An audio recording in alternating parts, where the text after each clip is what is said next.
নমস্কাৰ প্ৰিয় দৰ্শক, বিৰতিৰ পিছত সকলোকে স্বাগতম জনাইছোঁ। দ্বিতীয়টো খণ্ডত উপনীত হৈছোঁ। আমি অসমৰ সাম্প্ৰতিক ৰাজনৈতিক পৰিৱেশৰ কথা পাতি আছিলোঁ। তাৰ সমান্তৰালকৈ পষ্টমেলন অসমলৈ আহিছে সংগীত পৰিৱেশন কৰিবলৈ, সেই বিষয়ে কথা পাতি আছিলোঁ। মই ইমদাদ আপোনাৰ ওচৰলৈ যাব বিচাৰিম। বহুকেইটা অভিযোগ উত্থাপন হৈছে কংগ্ৰেছৰ বিৰুদ্ধে। কিছু অভিযোগ উত্থাপন কৰিছে চক্ৰধৰ গগৈ, কিছু অভিযোগ উত্থাপন কৰিছে অসম গণ পৰিষদৰ অপূৰ্ব ভট্টাচাৰ্যই। কংগ্ৰেছত টিকট বেচা কিনা হোৱাটো একে সাধাৰণ কথা বুলি ক'ব বিচাৰিছে। তেওঁ নিজৰ অভিজ্ঞতাৰ পৰা কৈছে। আৰু চক্ৰধৰ গগৈ স্পষ্টকৈ কৈছে অসমখন ধ্বংস কৰি দিলে, বাংলাদেশীৰ হাতত গতালে কংগ্ৰেছে। প্ৰথমতে উপভোক্তা ডাঙৰীয়া প্ৰশ্নৰ উত্তৰ দিছোঁ যে যেতিয়া এটা নিৰ্বাচনী পঞ্চায়তে হওক বিধানসভাই হওক, যেতিয়া নিৰ্বাচনত যিগৰাকী প্ৰাৰ্থীয়ে টিকেট নাপায় তেওঁ সতত এটা মন্তব্য কৰে যে বহুত ধনৰ লেনদেন হৈছে। আৰু তাৰ কাৰণে বিভিন্ন সময়ত এনকুৱাৰী কমিটি আমাক গঠন কৰি দিয়া হয়। উপভোক্তাই কোৱাৰে আমাৰ এনকুৱাৰী কমিটি গঠন কৰি দিয়া হৈছিল যদিও তাত কোনো প্ৰমাণ কৰিব নোৱাৰিলে, গতিকে এইটো ভিত্তিহীন মন্তব্য।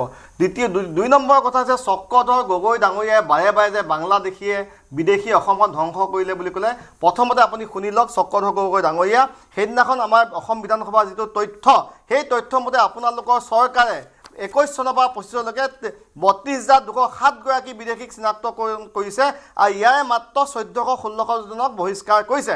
আৰু এই মুহূৰ্তলৈকে প্ৰায় 4.35 কিলোমিটাৰ বৰ্ডাৰ এতিয়ালৈকে উন্মুক্ত হৈছে। আপোনালোকৰ সদিচ্ছা নাই, যদি বাংলাদেশে যায় তেওঁলোকক পঠিয়াই দিয়ক, আপোনালোকে পঠিয়াব নোৱাৰে, বৰ্ডাৰ চিল কৰিব পৰা নাই, প্ৰত্যাৱৰ্তন চুক্তি আপোনালোকে এতিয়া ঠিক কৰিব পৰা নাই। এতিয়া মূল কথা হৈছে যে চক্ৰধৰ গগৈ ডাঙৰীয়া আপুনি কোন হয় যে আপুনি উজনি অসমত আপুনি মিয়া মানুহ যাব নিদিয়ে, মুছলিমক আপুনি হয় কোন? আপুনি এইটো কথা ক'ব নোৱাৰে। আপুনি যদি বাংলাদেশী হয়, বিদেশী হয়, সেইসকলক বাংলাদেশত থৈ আহক। আপুনি কেৱল মাত্ৰ ধৰ্মীয় মেৰুকৰণৰ দৃষ্টিয়ে বাংলাদেশীক নাচাব। আপোনাক স্পষ্ট ভাষাৰে কৈছোঁ, আমি আদৰণি জনাম মুখ্যমন্ত্ৰী ডাঙৰীয়া, যিসকল বাংলাদেশী অসমত আছে তেওঁলোকক পঠিয়াই দিয়ক। কেইদিনমান পূৰ্বে 54গৰাকী মানুহক মই যদি প্ৰশ্নটো এনেধৰণে ফ্ৰেম কৰোঁ, মাধৱ আছে আমাৰ সৈতে সংযুক্ত হৈ, তেওঁৰ ওচৰলৈ যাম। ইয়াৰ পিছতে ইমদাদ এনেধৰণে ফ্ৰেম কৰোঁ, অভিযুক্ত হৈছে নামনিৰ পৰা। এতিয়া আপুনি বাংলাদেশী 1971 চনৰ পিছত সহা ক'লে অসম বা ভাৰতবৰ্ষ ত্যাগ কৰিব লাগিব, অসম ত্যাগ কৰিব লাগিব, বা সেয়া এক নিয়ম উচ্চতম ন্যায়ালয়ে কৰি থৈছে। কিন্তু যি জনগাঁথনিৰ পৰিৱৰ্তনৰ কথা কোৱা হৈছে, নামনিৰ পৰা ইছলামধৰ্মী বংগমূলীয় ইছলামধৰ্মী ভাৰতীয় লোকে উজনিলৈ গৈ মাটি দখল কৰি বনাঞ্চল দখল কৰি থাকি সেই অঞ্চলবোৰৰ জনগাঁথনি পৰিৱৰ্তন কৰিছে, সি অসমীয়াৰ কাৰণে সংকট। সেই প্ৰশ্নটো উত্থাপন হৈছে আপোনাৰ পিছতে মই মাধৱ দাসৰ যদি মাটি দখল কৰিছে তেওঁলোকে বেদখল কৰে, তেওঁলোকে মুক্ত, আমি আপত্তি কৰা নাই। আপুনি চক্ৰধৰ গগৈ ডাঙৰীয়াই যিটো কথা কৈছে যে ভাৰতীয় সংবিধানে প্ৰতিজন নাগৰিকক অধিকাৰ দিছে, এই আমাৰ নামনি অসমৰ মানুহ উজনি নামনি যাব, আপুনি যি ধৰণে কৈছে যে আপুনি যাব নিদিয়ক, এয়া আপোনাৰ অধিকাৰ নাই, সময় কম আছে। যোৱাকালি পেঙেৰিত আমাৰ মৰিগাঁও জিলাৰ লাহৰীঘাটৰ পেঙেৰিত আপোনালোকৰ কিছুমান ব্যক্তিয়ে তেওঁলোকক যি ধৰণে মাৰপিট কৰিছে বাংলাদেশী বুলি কৈ, সেয়া কেতিয়াও সমৰ্থন নহয়। আৰু সেইগৰাকী ব্যক্তিৰ ঘৰত মই গৈছিলোঁ, তেওঁ 1951 তেওঁ ভোটাৰ লিষ্টত তেওঁলোকৰ নাম আছে। আচলতে এই কাৰ্যৰ বাবে চক্ৰধৰ গগৈ ডাঙৰীয়া নহয়, অসমৰ মুখ্যমন্ত্ৰী ডাঙৰীয়া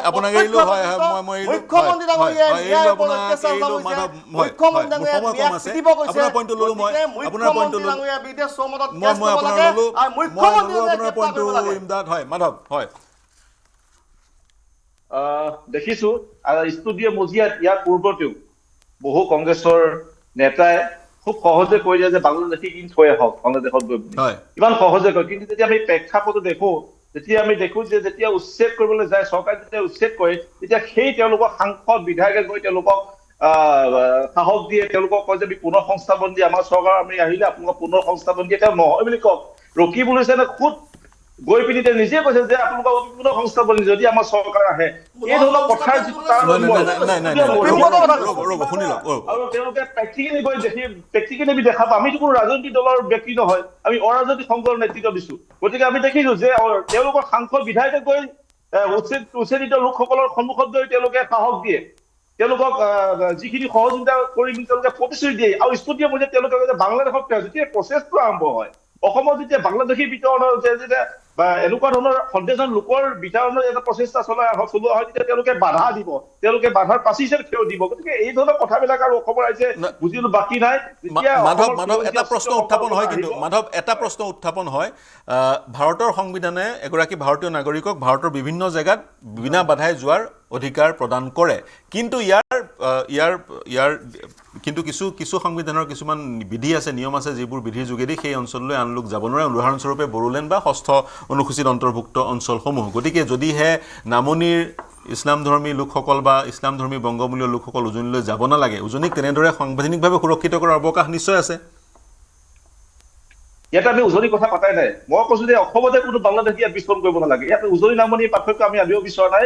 মই পূৰ্বৰ বক্তব্যত এই কথা কৈছো যে আমাৰ হাতত নামনিখন গুচি গৈছে, আমাৰ অসমৰ মধ্যখন গুচি গৈছে, নগাঁও হোজাই আজি মৰিগাঁও আমাৰ হাতত গুচি গৈছে, ক্ৰমান্বয়ে উজনি অসমলৈ ঢাপলি মেলিছে। এতিয়া উজনি অসমৰ প্ৰসংগবিলাক আহি পৰিছে। মই নিজে লখিমপুৰ জিলাৰ পৰা প্ৰতিনিধিত্ব কৰো, মোৰ লখিমপুৰ জিলাতো এতিয়া সন্দেহজনক লোকৰ অৱস্থিতি ধৰা পৰিছে, এটা উচ্ছেদ হৈছে, বুলডোজাৰ চলিছে। গতিকে এই বিষয়টোক এই প্ৰচেষ্টাটো যেতিয়া কংগ্ৰেছ UDF নিচিনা দলবিলাকে যেতিয়া বাধা দিব চেষ্টা কৰিব, ফিল্ডত গৈ বাধা দিব চেষ্টা কৰিব, বুজিবলৈ বাকী নাই আৰু। হয়, মই আপোনাৰ মন্তব্যটো বুজিবলৈ বাকী নাই।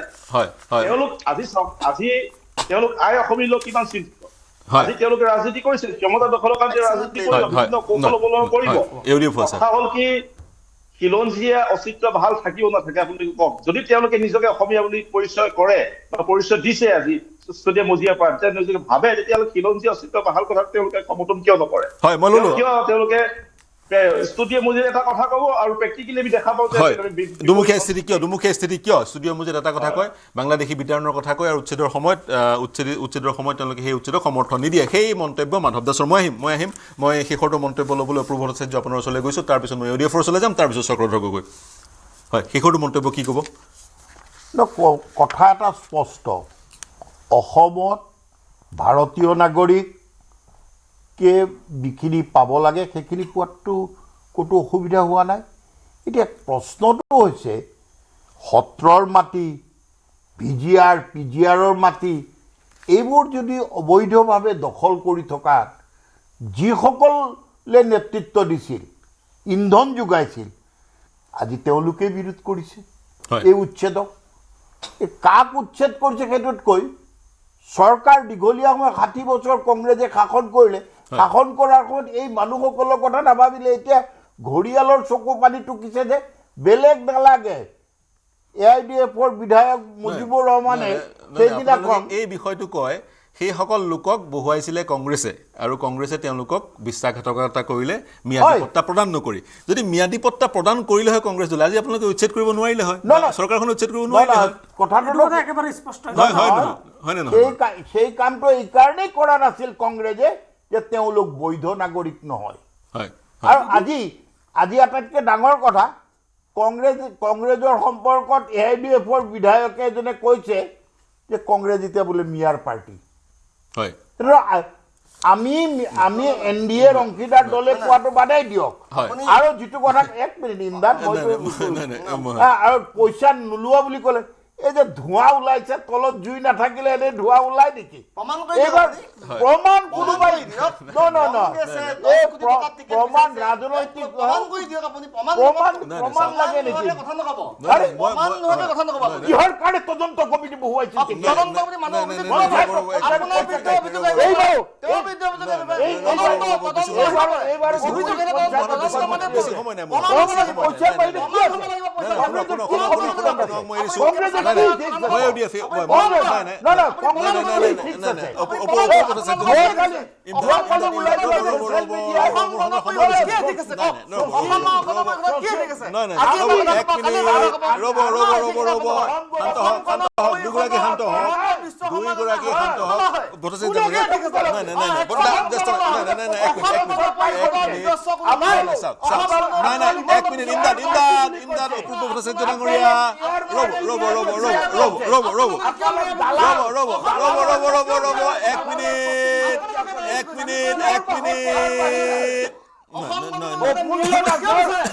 অসম গণ নাই, ৰ'ব, ৰ'ব, ৰ'ব। পৰিষদে চিট দিয়ে।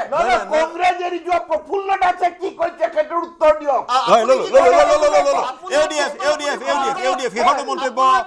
AUDF, শেষৰটো মন্তব্য। নাই, নাই, ৰ'ব, ৰ'ব, ৰ'ব, ৰ'ব, ৰ'ব, ৰ'ব, ৰ'ব, ৰ'ব, ৰ'ব। নাই, নাই, মোৰ অনুষ্ঠান সামৰিব। নাই, নাই, মই সামৰিব লাগিব। নাই, নাই, সময় নাই, বঞ্চিত হ'ব, আনসকল বঞ্চিত হ'ব, আনসকল বঞ্চিত হ'ব। হয়, হয়, ইমদাদ হুছেইন, AUDF, হয়। হয় চাওক এই সমগ্ৰ প্ৰক্ৰিয়াটোত যিটো কথা এতিয়া উত্থাপিত হৈছে যে অসমৰ যিসকল সংখ্যালঘু লোক বা তেওঁলোকে উজনি অসমলৈ কিয় যাব হয়। এতিয়া প্ৰথম কথা সন্মানীয় অসম বিধানসভাৰ সদস্য এগৰাকীয়ে আপোনাৰ এই মঞ্চৰ পৰা প্ৰশ্ন উত্থাপন কৰিছে এতিয়া তেখেতক মই সুধিব বিচাৰিছোঁ তেওঁলোক ভাৰতীয় নাগৰিক হয়নে নহয় আৰু প্ৰাসংগিকক্ৰমে তেওঁ উচ্ছেদৰ কথাটো আনিছে তেওঁৰ চৰকাৰে উচ্ছেদিত লোকসকলক অসমৰ বিভিন্ন প্ৰান্তত তেওঁলোকে পুনৰ সংস্থাপন দিছে হয়, হয়। তেওঁলোকক যদি ভাৰতীয় নাগৰিক নহয় তেওঁলোকক কিয় পুনৰ সংস্থাপন প্ৰদান কৰিলে একেদৰে চাওক পুনৰ সংস্থাপন প্ৰদান কৰিছে যদি আপোনালোকে ভাল পাব লাগে উচ্ছেদিত লোক তেওঁলোকে যদি অবৈধভাৱে বন জংঘল দখল কৰিছিল তেওঁলোকে তাৰ পৰা আঁতৰাই আমি তাৰ কথা দাবী জনাই আছো ভূমিহীন নাগৰিকসকলক বিদেশী বুলি ভূমিহীন নাগৰিকক ভূমি পট্টা দিবলৈ আমি দাবী জনাই আছো চক্ৰধৰ কিয় দিয়ে চক্ৰধৰ এক মিনিট আছে আপোনাৰ পৰা শেষৰটো কনক্লুডিং ৰিমাৰ্ক হয় হয় আমাৰ এই কংগ্ৰেছৰ নেতা এগৰাকীয়ে ষ্টুডিঅ'ত বৰ ডাঙৰ ডাঙৰ আস্ফালন কৰা শুনিলোঁ মই আপুনি জানি লওক মোৰ পৰিচয় সুধিছে আপুনি মই হলো সেইটো বংশধৰৰ মানুহ চাওলুং চুকাফাৰ মই নাতি হয় আপুনি মনত ৰাখিব যাৰ নেতৃত্বত আহোম সাম্ৰাজ্য ইয়াত বিস্তাৰ কৰা হৈছিল অসমীয়া জাতি নিৰ্মাণ কৰা হৈছিল আৰু 17 বাৰ মোগলক কচু কটা দি এখন অসমৰ পৰা খেদা হৈছিল মই সেই আহোমৰ সন্তান আপুনি মোৰ পৰিচয় লৈ ল'ব